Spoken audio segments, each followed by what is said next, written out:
Hello everyone, and now this is coming from Manchester United that there are some major changes that Ineos and Sir Jim Ratcliffe are going to do with the Old Trafford, the United squad, and many more. They have come potentially they have come up with a 5-point rule. We're going to talk about that. We're going to talk about some transfer rumors too. But before that, let me just welcome you all. Welcome to the United Talk. I'm Akshat Sinha, and now we're going to talk about some very interesting stuff. The 5-point rule. Let me just tell you about that. This is coming from actually Neil Custis, so that's quite reliable. And now the first 5-point rule. The first rule will be that we won't be signing players more than 25 years of age. Some players won't be cutting into that point, but let's just say the first point that they have implied, Sir Jim Ratcliffe have implied on the Manchester United transfer, some summer transfers, will be that we won't be signing players above 25 years of age. The second point from that 5-point rule will be that there will be no Galacticos. There will be no youth signings because right now they're merely focusing on building the squad with the players who are potentially the future stars, so that the potentially the future stars will be like interesting.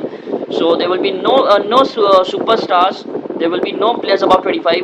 And the third point is rather very interesting because the style of play will be set by technical director James Wilcox. I mean, the technical director does have some authorities. He does have some say in the technical style, but still,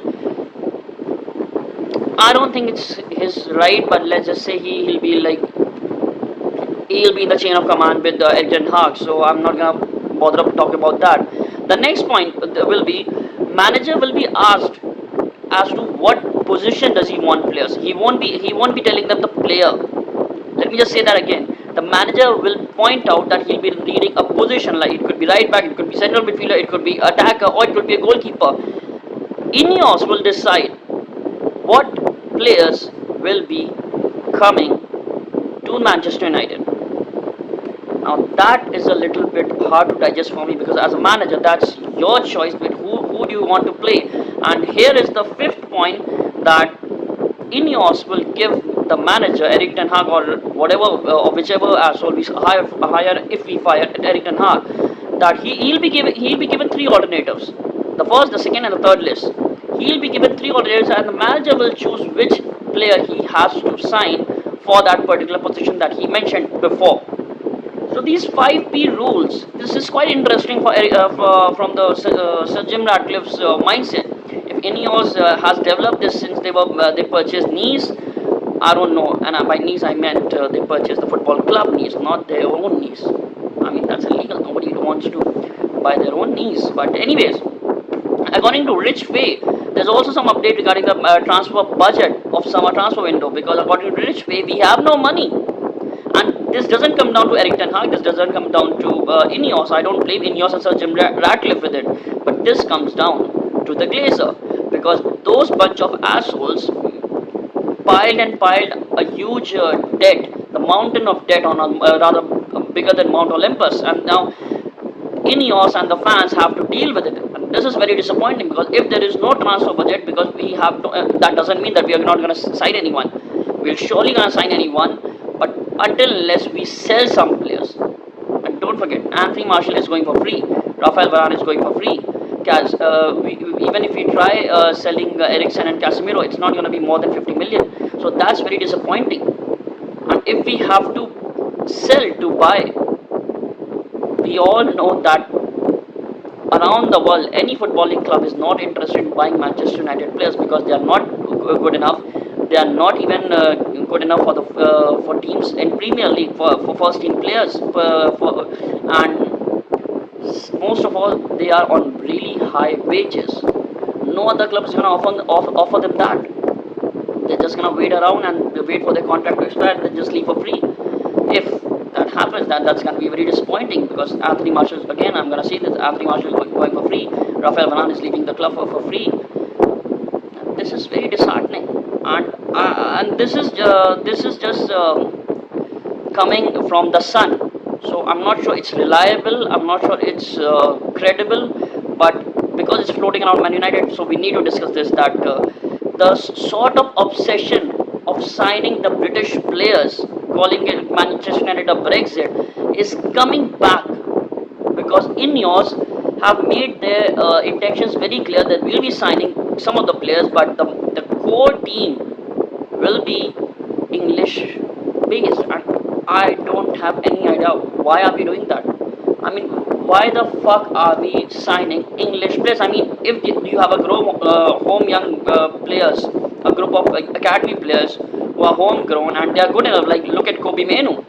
He's come up the ranks and he's one of the best players right now. He's one of the he's actually gonna be a he's gonna have that meteoric rise for to the first team since that injury. So there are players in your academy who are actually English players. You can sign them, you can grow them. But if you want to win titles, if you want to win Champions League, if you want to win Premier League, you can't just sit around on the back of British Brexit and say that we're just gonna sign British players and let's see what happens then. That is very disheartening, that is very disappointing, and trust me, this is the mentality of Glazers too, because they are still sitting over there, they are still sitting in that club, they are still having that 20% stake, and they are actually gonna ruin this club. They are actually gonna do that. I'm really sick and tired of this, because since we signed Oli, I thought, okay, fine, maybe we are trying to buy new players because he bought Varane. He was the one who wanted Varane. He was the one who wanted Haaland. Don't forget, he wanted Haaland. But this is extremely disappointing. If we are again having that obsession of signing British players only, we're not going to do good in the transfer window. We're not going to do in the league. We're not going to do in, forget about the Champions League. We're not going to do in the league only, because right now we finished 8th. We do have Europe next season, but don't forget, if we don't buy quality players, we're not going to do anything good. And the quality players who are not British, they are not cheap. And if we don't have money to sell in the market, to buy in the market, if we don't have money, we're not going to do anything. And that is what frightens me. I'm really sad to say this, but that is what frightens me. And enough about this. I just want to talk about a little bit of transfer rumors and one very big transfer update, because this is coming. This is coming from the player's mouth itself. And Todibo said this in an interview last evening, that he was directly asked about whether he'll be joining Manchester United. He simply said, "I'll be keeping that to myself." It's not that he's coming to. It's not. He never said that he's coming to Man United. But the way he acted, let's just keep. I'm just keeping that to myself. That is a little bit promising, because I've always liked Todibo. I have always liked Todibo. We are also linked with Braithwaite. But if we're signing a right-footed centre back, because remember we do have Lisandro Martinez. He is a left-footed centre back. Rafael Varane is leaving for free, so we need a right-footed centre back. Harry Maguire is good. We have updates for Harry Maguire as well. But right now, let's just talk about Todibo. He's 24 years old. He's a right-footed centre back. He's good. He's good in the air. He's one of the best emerging centre backs in France. And I think because of his relation with Nice, and because Ineos is the owner of Nice and Manchester United as well, so it's quite easy for us to go and get Todibo. And if he wants to come as well and he wants to play with Ineos under Erik Ten Hag, I'll be really happy with it. I'll be more than happy with it, because I love Todibo. In fact, I would prefer Todibo over Braithwaite. So if that happens, I'm up for it. I'm really up for it. And as far as we're talking about centre backs, Harry Maguire will stay, because last summer, remember, Erik Ten Hag wanted to sell Harry Maguire, but unfortunately, I'm not going to say unfortunately, because Harry Maguire proved himself this season. He was playing a good brand of football, and then he was actually doing. He was stripped of captaincy first of all. He was not treated very passionately. He was not even. He was not. He was not even good enough. But still, he challenged those criticism, and he proved himself that he is quite reliable. He's not the first team starter. I won't start him in the first season, but I think he's proven he's quite reliable. You can use him as a second choice centre back or third choice centre back. So I think I'll be okay if he stays in the club. And because Ineos are focusing on signing British players, I think it's good enough that we already have a British centre back, so we don't have to shelve another 40-50 million to another club. So that's good. And another thing, that there is a rumor from Spain. This is coming from a Spanish outlet, that João Felix and Mason Greenwood swap deal will be quite possible for Manchester United because they are interested in Greenwood. Because don't forget, Greenwood is the player of the season for Getafe.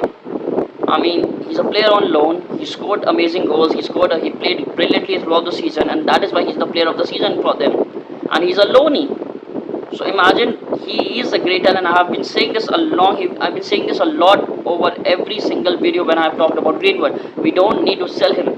If the House of Lords, if the police and every court of law has cleared him of all charges, why are we? Who are we to decide whether he is morally good enough or not?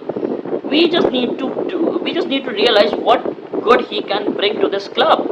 He is the most amazing natural finisher. Even Ronaldo said this. He's one of the best talents that we've had.